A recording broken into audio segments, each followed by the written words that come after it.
In this video, I will show you how you can pixelate an object quickly by using an app called ShareX Portable.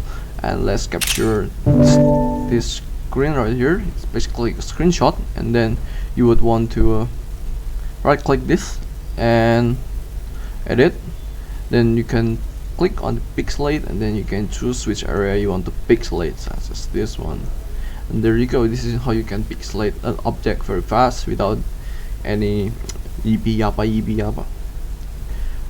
You can download this by going on Google and search on ShareX. Click on this one, click the download button, and if you don't want to install, you can just click on Portable. You will be directed to this website, and then you can click on this one, Portable zip. Then you can open the file. And make sure to click on extract. Where's extract? Or you can just open it.